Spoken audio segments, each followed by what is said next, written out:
Sword of the Seven Suns by Gardner F. Fox.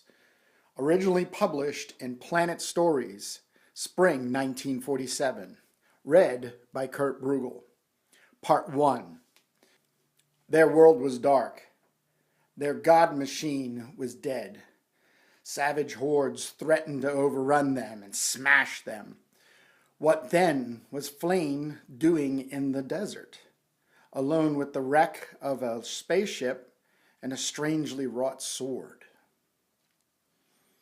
The spaceship fled like a silver bullet across the black nothingness. Rows of round windows stared outward from its curved insides. Beyond the windows whirled clouds of interstellar dust. An occasional lump of meteor rebounded from the metal hull.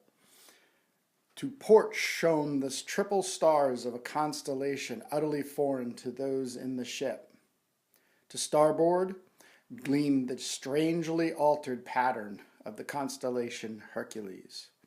Straight ahead lay the great star Deneb, and circling around it, giant orbs shimmering in its light. Closer and closer swept the ship, trailing billows of stardust, over one of the planets that closely resembled the Voyager's home planet in size and density. The vessel thundered. It rocketed downward, sweeping sideways into the gravitational pull of the planet. It dropped into swirling clouds, swept into sunlit sky, roaring ghastly. Inside the ship, a voice cried hysterically, "Calling Captain! Calling Captain!" Captain responding, "Over to forward jet ports." "The forward jets are shot, sir. Unused for too long. Ever since we left Earth. They've remained untested. Can't fix them now. No time. We're inside the gravity of the planet. Over." The man in the captain's uniform bowed his head, eyes tightly shut. There was bitterness in his heart, but no despair. 200 light years from Earth, farther out from the stars than any man could ever have trespassed, and now this. A hand squeezed his shoulder.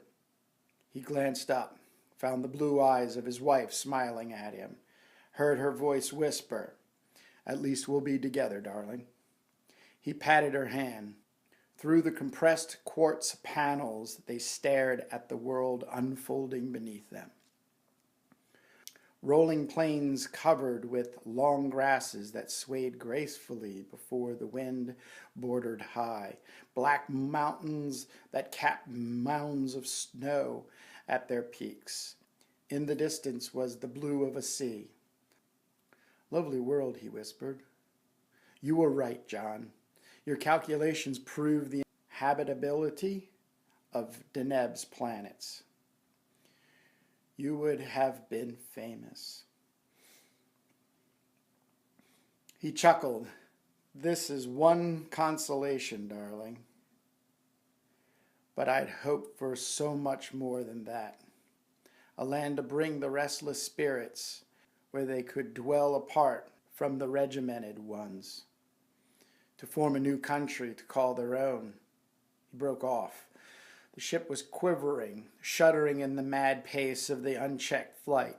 Thunder rolled like monumental cannon fire behind it, as the air was displaced and rolled together. The captain worked controls feverishly. His hands sought by their swiftness, by their strength, to fire those frontal jets, to stop this deadly dash through planetal atmosphere. He bit his lips and shook his head, whispering, "No use, no use." There was desert under the silver belly of the ship. Heat waves glimmered up from the hot sands, distorting everything. Far in the distance lay a round yellow thing. The spaceship headed toward it, as though at the bullseye of a target. "We're going to hit it," said the man. "What is it, John?" Yellow and glittering, it lay like a giant's plaything, half buried in the sand.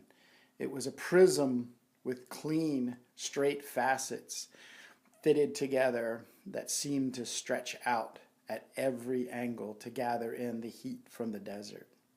Like a yellow diamond, it coruscated in the sunlight. "I don't know," the man said softly. "It could be something that dropped from the skies to bury itself in this spot. Or it could be the work of intelligent creatures." Their trajectory of flight shortened. The nose of the ship was lower and aimed at the prism. The noise of its passage startled two white birds that were running on the sand. The birds ran faster, blurring along the amber desert. From behind the amber prism, a two-legged thing came running. In his hand there was a flash and glitter. "It's a man," the woman shrieked, a red-nailed hand to her lips. "And he has a sword in his hand." "Poor devil," sighed the captain. "We're heading right for him. He can't get out of the way." The ship came down with unbelievable rapidity. The man on the sand had taken only a few steps from the prism when a black shadow overhauled him. He had no time even to turn his head. There was an explosion that ripped metal apart, that tore gaping holes in the smooth facets of the golden prism, that sent geysers of desert sand upward in dry showers. When the sands came down, there was only scattered wreckage. Like a twisted, broken toy, the spaceship lay on the sand, partially obscuring the prism. Gaunt girders stuck up through the open hull, smoke swirling from the ship's insides, mixed with the falling sand. Somewhere in the wreckage, a voice wailed in agony and despair. End of part 1. Thank you for listening.